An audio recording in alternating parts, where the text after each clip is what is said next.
Hey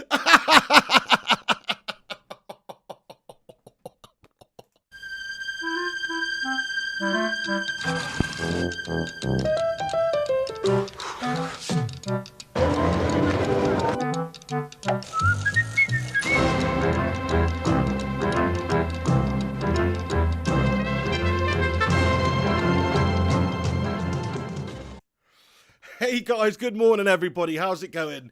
It's the Flying Pig here on Flying Pig United. Hope you've all had a good sleep and are doing well this morning. Whether you're at work, on your way to work, college, school, whatever it may be, I hope you're all doing well this morning.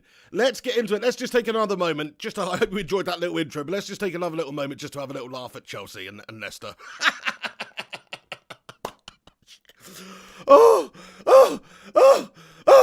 Anyway, of course, if you don't know, we had a couple of great fixtures go our way last night. We had Chelsea lose to West Ham United 3-2 in a Premier League classic melt job from Fat Frank Lampard's side. We also saw Everton beat Leicester City. So come on, my son, get in there.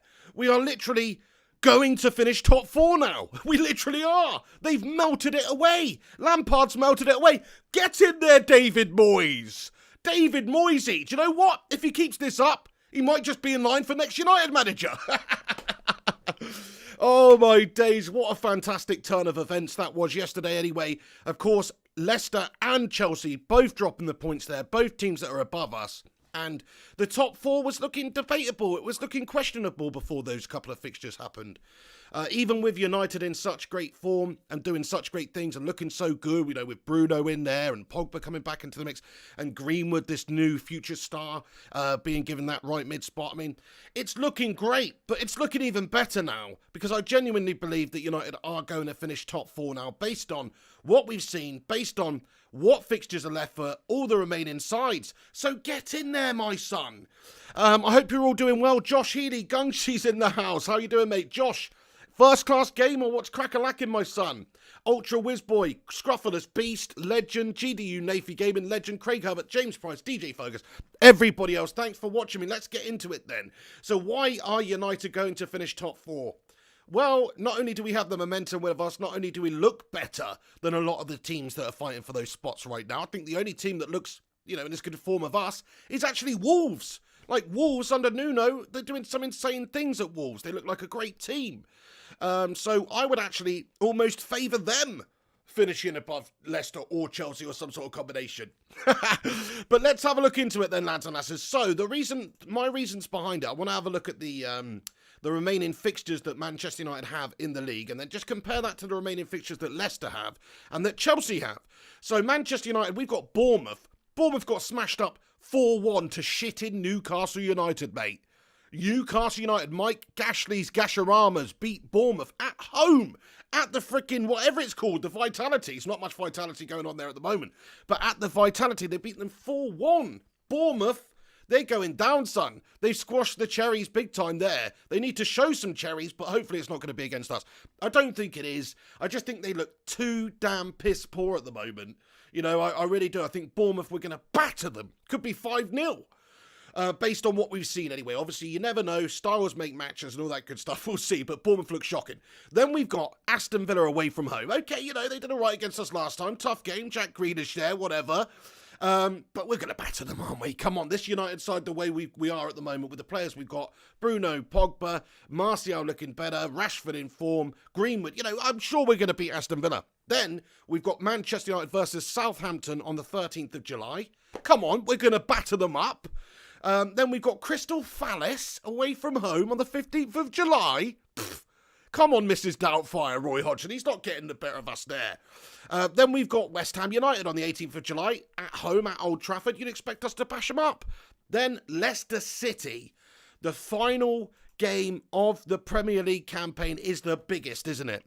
It's the biggest. It's all going to, well, it might not, but it probably all will come down to the final day of the Premier League campaign where Manchester United are away at the Walkers Stadium. Now, I've forgotten the bloody name of it now. Whatever it's called. Hasn't been called that for about 10 years. It's early in the morning, lads and lasses.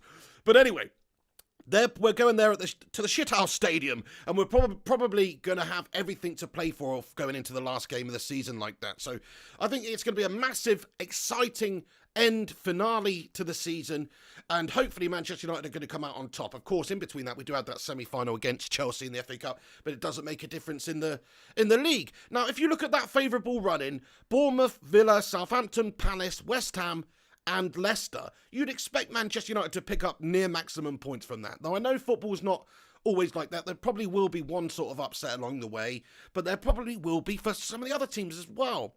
And let's just have a look at Leicester City's fixtures then. So Leicester City, their next game, they've got Crystal Palace in a couple of days' time, and then they're away at Arsenal. So in that game, we'll actually be wanting the Gooners to win that one, won't we? The Gooners can do us a favour in that one and actually beat Leicester City. That would be great. We'll take a couple of points off them. Then Leicester have got to go away to Bournemouth. Then they've got Sheffield United at home. Tough game. Then they're away at Tottenham, right? So then Leicester are away at Tottenham. That's a very tough game for Leicester City going in as their second last game of the season. And then the final game of the season, they're home against Manchester United. I don't see them picking up as many points as us in that time, put it that way. I think they've got a tougher fixture list than us, and they're more like, and it's in our hands because we've got to play them last game of the season. It probably still will come down to that final fixture. It's going to be super exciting, lads and lasses. Let's get in and have a look at Chelsea's final run-in then. These are the two teams that obviously are just above us, just to let you know, if you haven't seen the league table. So Chelsea are in 4th place. On 54 points. Leicester are currently in 3rd place on 55 points. There's no way we'll be catching anybody up further than that because City are 10 points ahead of 11 points ahead of us. Man United, though, we are 2 points behind Chelsea in 5th place and 3 points behind Leicester. So why the hell can Manchester United not leapfrog them and finish in the top 4? I'm telling you we're going to do it. I'm telling you we're going to do it right now. But let's have a look at Chelsea's fixtures, as I say. They've got Watford. Tough game. Always tough against Watford. Decent side. Then they're away at Crystal Palace. Why are we all playing Crystal Palace? Do you know what I mean? Why does Roy Hodgson get a say in this? Anyway, then they're away at Sheffield United. That's a tough game. Then they've got Norwich City. Okay, fair enough. Then they're away at Liverpool. Okay, Liverpool probably give it to them, won't they? They'll probably give it to them because they've already probably won the league. Anything they can do to maybe hurt United, Jurgen Klopp will probably give a bullshit team talk in that one, and they'll probably lose. But anyway, then they've got Wolves last game of the season, which is another so exciting fixture, that one, because like I say, Wolves are on the same points as Manchester United right now. Everything to play for. They are just in the hunt as much as any other team for the top 4 places in the league. And actually, it might be a top 5, lads and lasses, as we've discussed at length, because Manchester City may not be in the Champions League next season.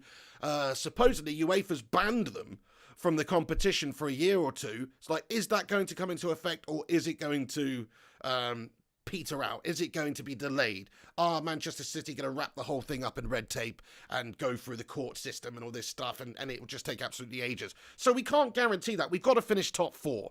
We absolutely have to finish top 4. Hey, good morning. Thank you so much for that there, Gungers. Gungers has just sent a PayPal over. Shout out to you, Gungshi. He says, Chelsea melting is a great result for us, Pig. Top 4 is definitely within our reach. Just have to win our remaining fixtures now.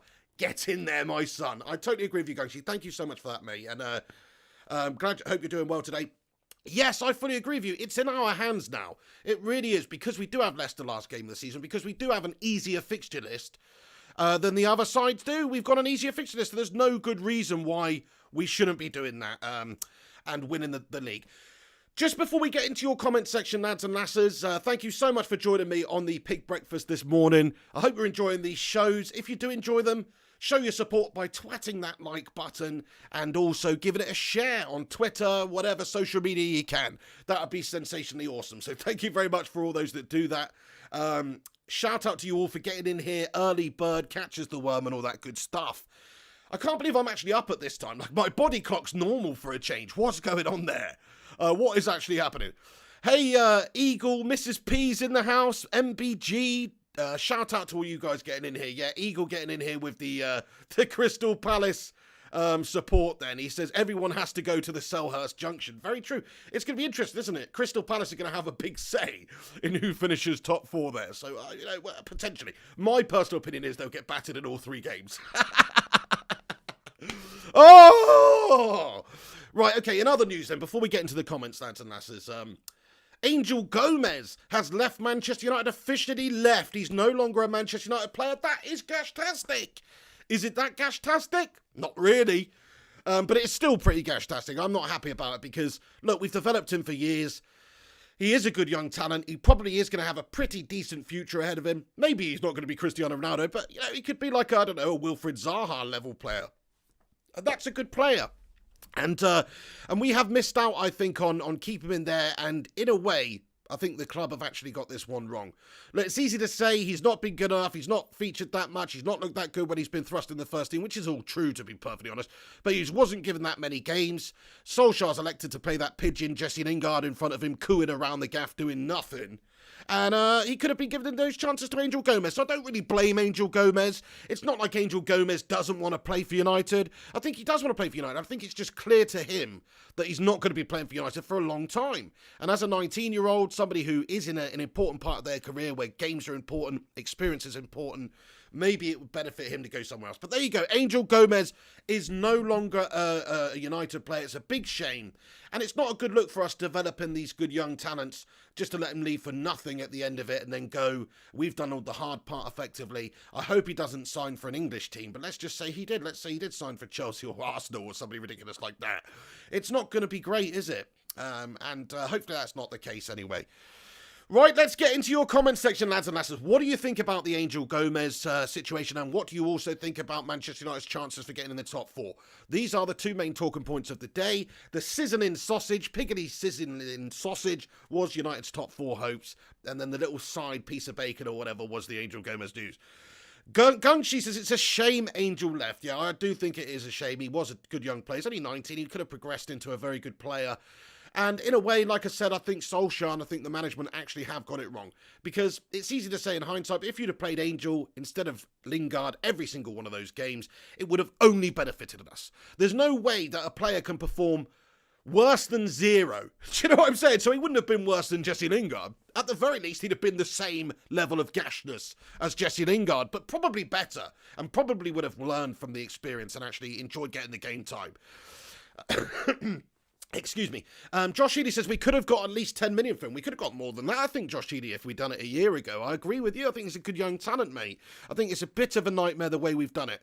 Mrs. P says, I can't believe you're up at the time. It's mad, isn't it? Yeah, I went to bed. I literally just passed out last night. Pretty much tweeted the moment West Ham scored that winner, Yarmolenko, and then I just passed out. And that's why I'm up right now. Hey, Lee Cameron, how you doing? He says, we should finish top 4, but let's not get too excited. Anything can happen, and we can start playing badly again, because every time we get overexcited about United, things go to shit again. Lee Cameron, ever the realist, my friend. I hear you, my friend, I do. And, yeah, you know, we can't be stupid about this. United have to keep this form going. But if you look at the teams that are going for the top 4 places, United are in the best form out of all of those teams, and that is obviously a positive thing. Now, like you say, anything can happen. We could lose the next game, and then suddenly it's a nightmare. But positivity-wise, my feeling-wise, I feel like we are going to get top 4. We could even finish 3rd. We actually could even finish 3rd.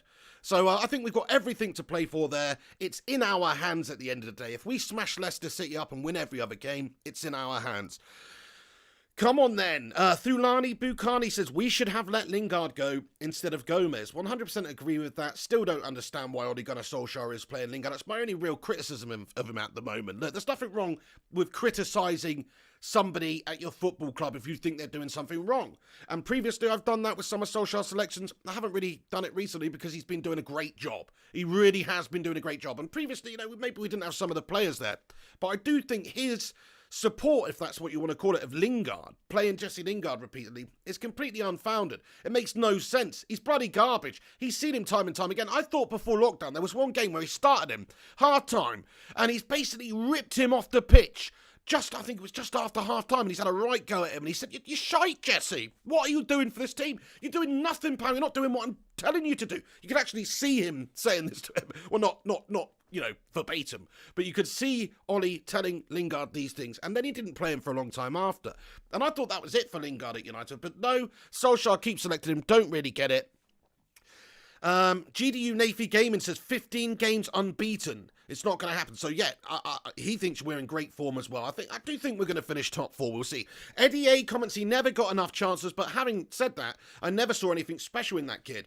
Well, actually, in the pre-season last summer, I think Angel Gomez looked really good in a few pre-season games that we had over in America. You know, he looked very good. He was playing very nice football for us. Came on, him and Chong, they actually looked really lively for us in pre-season, and that means nothing, to be honest with you guys. But they did look good in those games. But that's all we've seen from both of those guys, I'm afraid. Chong and Gomez, whenever they have been given an opportunity by Ollie in the first team, which isn't very often, they haven't taken it. And Ollie's all about rewarding good performances. He's looking for big game players. And it's not all about having all the talent or all the ability on the training ground. It's about actually transferring it over there to match day and doing it on the biggest stage, which is why players like Greenwood and Williams are such shoo-ins for the first team now, or around the first team, you know, because whenever they've been put in there, they perform, largely. Gungshi says, should have loaned him or let Phil Jones go. Don't tell JP. This is the thing. Phil Jones, we still got Smalling on the books, so albeit over at Italy. In fact, that's another piece of news. Sanchez and Smalling are going to finish the remainder of the season over in Italy. Come on, my son, get in there. We don't have to have that Alexis Sanchez melt back around the place singing his freaking I'll catch a grenade for you in the bloody dressing room doing his Bruno Mars impersonation and stinking the place up. We don't need that. So that's good. Thank you so much, First Class Gamer. He says, chuck a like on it and subscribe if you're new, guys. Yes, please do. We're going to get these pig breakfasts out most mornings just to talk about the hot sizzling sausages topics of the day, basically, and then, and see what you guys think about it. Gunga says he didn't really get much first team time, but when he did, he wasn't great, to be fair. Surely more potential there than Lingard. And absolutely. My freaking big toe has got more potential than freaking Lingard at this stage, Gungshi. GDU Nafy says, when Gomez played, he didn't do much, though he wanted more money than his worth, and he can leave. I'm happy with that. Yeah, fair play. I mean, it's no loss, is it? Do you know what I mean? It's not really a loss, is it? Let's be honest now. It's kind of like... like when you're walking down the street or something and you go in to reach something out of your pocket and you've got a bunch of change in your pocket and you have a mare and you sort of pull your pocket out and all the change goes over the floor. Well, most people, you'd be hunting around for the 50p's, the £1, hell, even the 20p pences and the 10p's. But do you really give a shit about going after that 1 penny or that 2p that's fallen out? Nah, you don't. That's kind of what's going on with the situation with Gomez at United. He's just not worth that much to us, unfortunately. Good morning, Ellie. Good morning to you. Thank you very much for getting in here. Take a look out for on the website, by the way, flyingpigunited.com. There's going to be an Ask Ellie Agony Aunt column on there very, very soon. We've had a couple of submissions, so thanks to everybody that's done that. Get the address in the live chat if you can, actually, Ellie. If you've got any burning questions, can be football related, but just personal things. It's just a little another thing we're doing on the channel. On the website. Nice. First Class Gamer says, pig sizzling sausage is spicy. That's a spicy meatball. Yeah, nice one. Lee Cameron says, I hope Pogba stays because Bruno and him together, maybe signing Sancho, we should be title challengers. And Rashford, Martial, performance is exciting for us on that basis. Totally agree with you, Lee. Like, we've got the basis for a wonderful team now. Give it time. These young players are going to progress and develop into some of the world's best. People like Greenwood, Rashie, Williams, Aaron Wan-Bissaka, etc. So we just need to, like you say, add a Jadon Sancho in there, add another top quality midfielder, potentially another striker up top there to help out, because Igalo's not going to be here forever. And Martial, hopefully he can, like you say, hopefully he can start doing it consistently. Hey, how's it going, Reaper X? Good morning, Reaper. Thank you very much for tuning in. Oh, crap, I had it on top chat again. Let's go to live chat. Nice one. Josh Healy says, we are saying this, but what if he becomes the next De Bruyne? It would be very frustrating if Angel Gomez went on and did some amazing things, wouldn't it? Look, I actually wish him all the best. I just hope that he doesn't stay in England. I hope he does go on and do some amazing things. I hope it's another Paul Pogba situation, to be honest, where he goes away and he cements himself as a great talent in world football and United are forced to sign him back. I hope that happens, but at this moment, you can't blame Ollie for not playing him. But at the same time, you can't blame Gomez for wanting to go when you've got players like Jesse Lingard getting in above him. Hey, thank you so much for that, DJ Samuel. Welcome to the Bacon Brigade, my friend. A new member of the the channel right there. DJ Samuel, everyone. And shout out to all the channel members, all the Patreon followers, everybody that supports this show. If you want to do that too, you can click the join button and become a member. And you can also support the show on Patreon. There's a link in the description. Thanks to everybody that does that. And thank you, DJ Samuel. Shout out to you, my friend. Legend. Right, let's just read a couple more of your comments out there, lads and lasses. We like to keep these pig breakfasts reasonably short and sweet. We're aiming for about the 20-minute mark. We've already gone over that, so that's gash. But Billy T, how are you doing, Billy T? He says, Greenwood has to start more games now. See, this is the thing. Now, United, I think between now and the end of the season, you will actually see Greenwood play pretty much all the games for Ollie on the right-hand side, because he gives us so much more than Daniel James does there. You saw that in the last game. He was excellent. One of the best players on the pitch. The only reason I didn't give him my man of the match is because I thought Bruno just scored 2 goals and really influenced and led the team. But Greenwood, though, crikey, I mean, what an influential performance he had over on that right-hand side and over on the left-hand side when he switched up there. That ball for Bruno's second was world-class. His goal was world-class. It was a world-class performance. I gave them both 9 out of 10s just with Bruno Pippin the man of the match. But that's how good Greenwood was in that game, in that position. And I don't see any reason why he shouldn't play there for the rest of the season. Use Daniel James as a little impact substitute coming on at the end of the games to do teams with his pace when they're tired. And then what that'll do is it will give Greenwood more game time. Let's remember, he's had 7 Premier League starts in his whole career. 6 this season. He's actually scored 6 Premier League goals.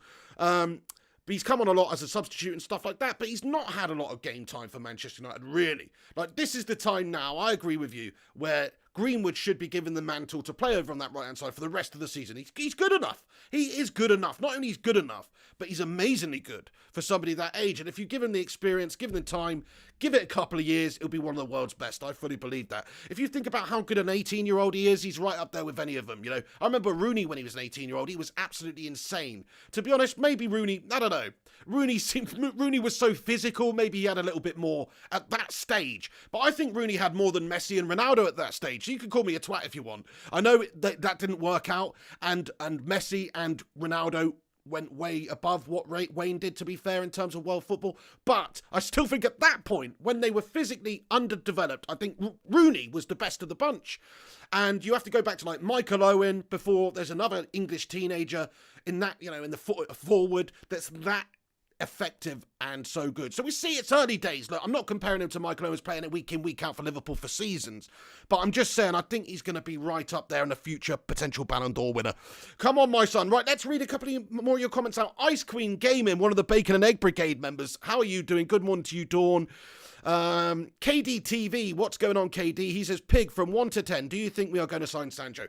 I think it's a 6 out of 10. Thanks for your question. Sancho should be looking to join a club like Manchester United right now, a club that is on the way back up, that will be challenging for things over the next few years.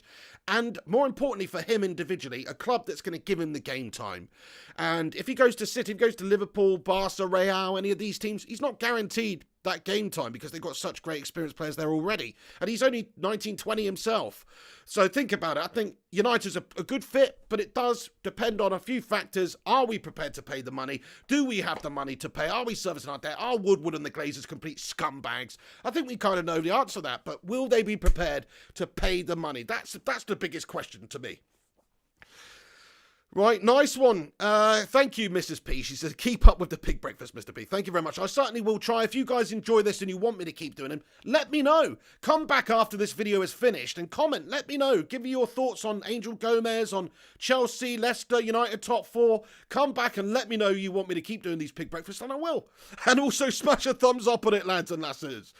Right, okay, brilliant stuff. Craig Herbert says, I mean, you look at both are players on the wing, Greenwood and Rashford, youth of Manchester United, you can't help but love it. They're going to be future world stars. I fully agree with you, Craig. Gungshi says, Matic, Pogba, Wan-Bissaka, also good. We're playing like a team lately, and it's great to see. Matic is unbelievable. I saw a stat yesterday in Matic's last 22 games for Manchester United where he started. We've kept 16 clean sheets. 16 clean sheets out of 22 starts when Matic is in the side. We can't discount the effect that Matic does actually have. Forget what you think about Nemanja Matic from a year ago or 2 years ago under Jose. He was a different player then in a shit system with a different team and a crap manager. Sorry, Jose, you're a good manager in the past, but for United, last season you were shite. Okay, now look at him. I'm just saying, we seem to have got the right balance. Matic, Pogba, Bruno in front. Amazing midfield trio there. Jock Laser, how you doing? He says, can I have the sandwich since it's pig breakfast? Nice one, Jock. Good morning to you, mate. Ellie says, tea bag and sugar if you want sugar in a mug, boiling water in a mug, but leave room for milk stew for a minute. And how to make a cup of tea by Ellie. Awesome. Right, okay, lads and lasses. Billy T, how you doing? Jock Laser. Steve Buckley says, will United have to sell to get Sancho? I don't think so. I think we've got a couple of players that need to go off the books anyway, but I don't think we need to sell like a player that's in the mix to get Sancho. I think if you're looking at players that could potentially be leaving soon, Smalling might be off the books sooner or later. Obviously, he's on loan still for the remainder of the year in Italy, at Roma. Phil Jones probably won't be on the books much longer. Really, we're not seeing anything from him. We've got enough players there. We've got Twanty, we've got Bailey backing up Lindelof and Maguire. I don't see that happen. I think Phil Jones will be moved on. I do think Jesse Lingard will be moved on because he's aligned himself with a new agent. Pogba's agent, Raiola, that twat. He'll probably be looking for a move away at the end of the season. And surely Ollie doesn't want to keep Jesse Lingard around on 150k a week when he's putting what he puts into the side. Simon Bannett says Lampard to be sacked by Christmas. Do you know what? I actually genuinely think Lampard's done a good job at Chelsea. I do. I think he's done a good job. He's brought some good players in. He's made some good signings too. He's developed some good young talents. He's given opportunities to youth players. And they're looking pretty decent. I know, look, you can have those results and performances there. They're not where they should be. But they'll get there. I do actually think that. I think next season's going to be such an interesting title race. Because, yeah, you'll still have Man City and Liverpool doing that thing. Hopefully United can close the gap. And in my humble opinion, I know they lost last night to West Ham, but I actually think Chelsea will close the gap as well. I think you'll see a big improvement by Chelsea next year, with or without Frank Lampard, because they got some good players there. Werner's come in, Pulisic, good player. They got some great young players, don't they? So I do think that they'll be getting better. Well, hello there, says, after Leicester losing, I genuinely think we can get third. Yes, my friend, I'll just leave it on this then, guys. Thank you for watching this morning. But yeah, United looking good for top 4. Probably will finish third. What do you guys think about it? I'm going to wrap this video up. Oh no, and we've gone invisible. I don't know why that happens. How long's that been like that for? That's gashtastic, man. Well, hang on. Let's go like that, yeah. Nice. Okay, that should look a bit better anyway. So, oh no, it's still shit. Anyway, guys, I'm going to wrap this video up then, but thank you very much for watching. We had a bit of a green screen issue there. Nightmare. Thank you for watching. Thank you for tuning in today. Hit that thumbs up button. I'll try and sort this out. I don't know why it does have to wind me up. Anyway, I'll see you soon, everyone. Thank you for watching. Have a great day. This is the Pig Breakfast. You stay classy. Come back in a few minutes. Comment after this video in the not live comments. Let me know your thoughts and opinions on United's prospects for top 4. And also, if you think, in terms of what else is going to happen between now and the end of the season. Ellie Rouse, thank you so much for getting in here with a PayPal. She says, not much, but every little helps. Loving the Pig Breakfast shows. Hey, thank you so much for that, Ellie. And I don't know why I've turned into Casper the Friendly Ghost. It's pissing me off. Oh, that's annoying. Trying to do a professional show. I'm disappearing into the background. All right then, guys, have a great day. This is the Pig on Flying Pig United. Thank you so much for watching. Like, subscribe, comment, all that good stuff. Check out the website, flyingpigunited.com. Follow me on Twitter, social media at Mr. Flying Pig HD or Flying Pig United. I might have to search them both. Right, guys, I'll see you there. I'll see you next time then. Have a bloody great day. This is the Pig. Take it easy and come on, United. Oh, yes, my friends. Oh, yes, my friends. And you know what? I should have added it last night, but I better pass out. Next time, you guys are going to be on here now. We've updated the end credits. Next time, you guys are going to be on there, okay? Or I will update them, I mean. So we're going to have, there's a couple of new channel members that need to be on there. Part members of the Bacon and Egg Break, such as Dawn, Ice Queen Gaming, that's going to be added. Also, we've just seen... we've got Tom Jackson needs to be added, Sam Hopkins. So there's a couple of people that are going to be added. But a verbal shout out to you legends anyway. And this is just all the legends that support this show on Patreon or who are tier 2 channel members as well. So thank you to so much everybody that does support this show and help me keep the lecky on and all that. So thank you very much. Have yourselves a wonderful day, everyone. Get your thoughts in about Gomez and United's top 4 prospects below after this video is finished. Come back, have your say. I'll interact with you, so can everybody else. We'll get a little bit of debate going, and we'll have a mass debate. So please do come back and get involved. Anyway, leave a like, guys. Have a great day. This is the Pig on Pig Breakfast. Have a freaking sizzling one.